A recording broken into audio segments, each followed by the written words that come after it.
2005 की या 4 की बात है। गुरुजी का बर्थडे था 2004 में, 7 जुलाई को। तो हम लोग बड़े तैयार होके, हम लोगों के लिए गुरुजी का बर्थडे या कोई फंक्शन किसी भी त्योहार से कम तो होता नहीं है। तो बड़े अच्छे से तैयार हो के, कोई बीमार नहीं थी, मैं गई गुरुजी के बर्थडे पे। तो उस टाइम ज्यादा बस सिर्फ हॉल भरता था और थोड़े से लोग बाहर खड़े होते थे 2004 में।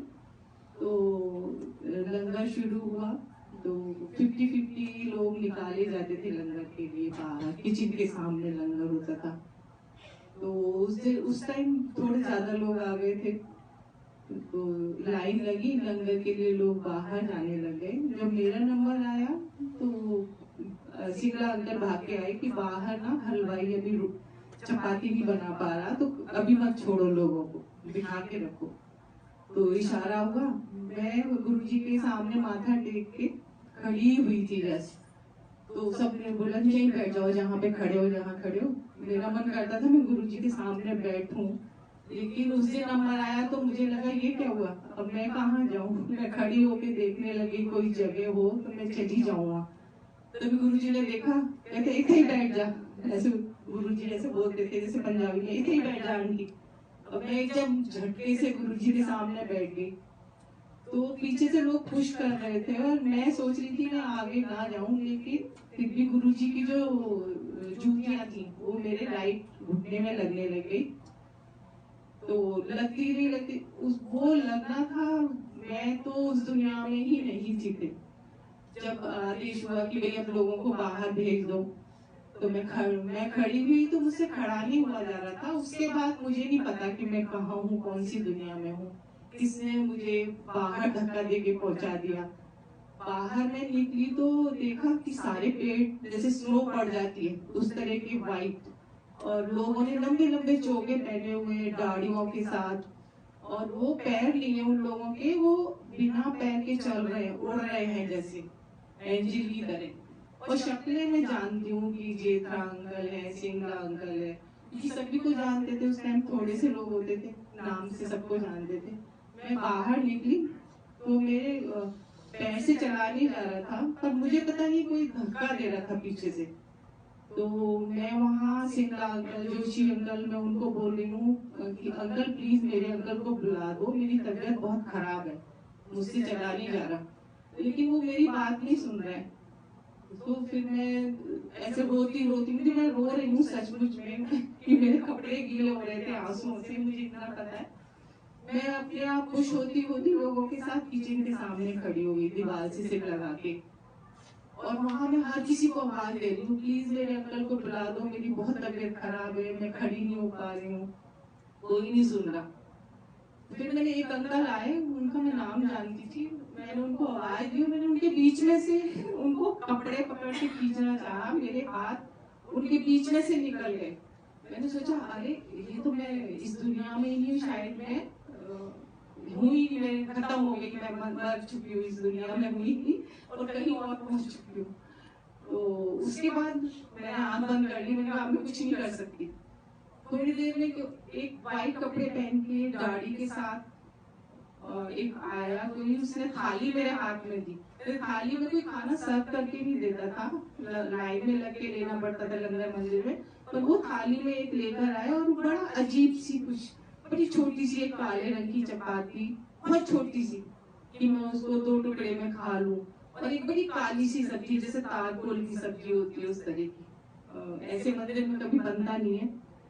तो वो बोले कि आंटी ये लंगर। मैंने बोला मेरी तो तबीयत ठीक नहीं है। कहते नहीं नहीं खा ले। उस टाइम ना गुरुजी के चरणों का फोटो मिला नहीं था हमें, और मैं गुरुजी में ज्यादा वो भी नहीं करती थी कि नई नई आई थी तो बस अपना। मैंने बोला ठीक है, मैंने पकड़ लिया, वो गायब हो गए वहां से। पर मुझे पैर दिखे, जो कि हमको बाद में गुरुजी के चरणों में जैसे नीली नीली उंगलियां होती हैं उस टाइप की, सिर्फ पैर पैर देखे मैंने, वो चले गए। मैंने सोचा अभी प्रसाद दे दिया, मैं इसको फेंक तो सकती नहीं, चलो खा लेती हूँ। मैंने वो खा लिया, काली चपाती और काली सब्जी। उसके बाद में खाने के बाद में मुझे ऐसा लगा कि अरे मेरी तबीयत एकदम से खराब हो रही है और मुझे शायद वोमिटिंग हो जाएगी उसको खाने के बाद। तो मैंने बोला मैं तो जा नहीं सकती टॉयलेट तक, क्या करूं। मैंने आंख बंद करके रखी, तो जब मैंने आंख खोली तो मैं टॉयलेट में खड़ी थी और मुझे वोमिटिंग हुई, एक बार हुई, फिर वहां दोबारा हुई, और ऐसे जैसे तारकुल पी लिया हो मैंने उस टाइप का, मतलब गिलास भर भर के उस टाइप की मुझे उल्टी हुई। जब मैंने आंख खोली 2 बार उल्टी के बाद में देखा तो मंदिर अपने सही रूप में आ गया था, जैसा नॉर्मल होता है, वाइट सब खत्म हो चुका था। फिर मैं बाहर निकली तो देखा कि लोग लगा करके जा चुके हैं, बहुत कम संगत रह गई जो सेवादार थे। फिर मैं बाहर आके मंदिर की सीढ़ी पर लेट गई क्योंकि मुझे कोई दिख नहीं रहा था, अपने अंकल मुझे मिल नहीं रहे थे। मैंने बोला मैं यहीं लेट जाती हूँ, मुझे ढूंढते ढूंढते आएंगे अंकल यहाँ। तो मैं लेट गई तो ये 2:30 बजे आए। तो ये देख के मुझे घबरा गई कि तुझे क्या हुआ, क्योंकि मेरे सारे कपड़े गीले हो रहे थे, जैसे मैं नहा कर आई हूँ पसीनों में। तो मैंने बोला, मैं रोने लगी, मैंने कहा रोज तो तुम मुझे ढूंढते हुए मुझे 4 बार आके पूछते हो कोई जरूरत तो नहीं है, और आज मुझे जरूरत थी तो आप आए ही नहीं मेरे पास। तो बोले तुझे हुआ क्या, मैंने कहा मेरी तबीयत बहुत खराब है और बस अब मुझे घर ले चलो, मुझे यहाँ नहीं रुकना मंदिर में। ये बोले नहीं ऐसे नहीं ले जाऊंगा, गुरुजी से आज्ञा लेके उसके बाद ही मैं मंदिर से निकलूंगा। बोले अगर ऐसे लेके जाऊंगा ठीक नहीं है। तो मंदिर में मैंने बोला पीछे से, मैंने कहा लो अब गुरुजी ने बिठा लेंगे और फिर ये और 2 घंटे के लिए बैठ जाएंगे, मैं यहीं पड़ी रहूंगी। गुरुजी को तो पता था ही, अंदर मैं सारे लोगों को छोड़ के इनको इशारा करा और आगे देखी जाने की। मतलब मेरी इतनी तबीयत खराब थी कि मैं कार तक भी चल नहीं सकती थी। फिर ये माली अंकल के साथ बड़ा गेट खुलवा के कार अंदर लाए बैठ करके, फिर मुझे उठा के लिटाया। मैं घर पहुंची, घर जाते ही मैं सो गई। मैं सुबह उठी तो मुझे ऐसा लगा कि मैंने कोई सपना देखा था क्या। मैं चाय वाय बना के इनके पास लेके इन्हें जगाया, मैंने कहा ये लो चाय। अरे तू क्यों उठी, रही तो इतनी तबीयत खराब थी, तो उठा भी नहीं जा रहा था। मैंने कहा मुझे क्या हुआ है, मैं तो एकदम ठीक। तो ये मेरा सत्संग है। और एक और है कि मुझे ऐसा लगता था गुरुजी को जैसे लोग लेके आते हैं कि गुरुजी मेरी बहन है या मेरी भाभी है या ये मेरा फ्रेंड है, हम लोग अपने आप ही चले गए थे। तो मुझे हमेशा ऐसा लगता था गुरुजी मुझे तो नहीं जानते, इनको फिर भी जान देते कि यही कमांडर है। तो मैं आगे पीछे जाती थी, तो मैं सोची थी मुझे तो क्या गुरुजी जानेंगे।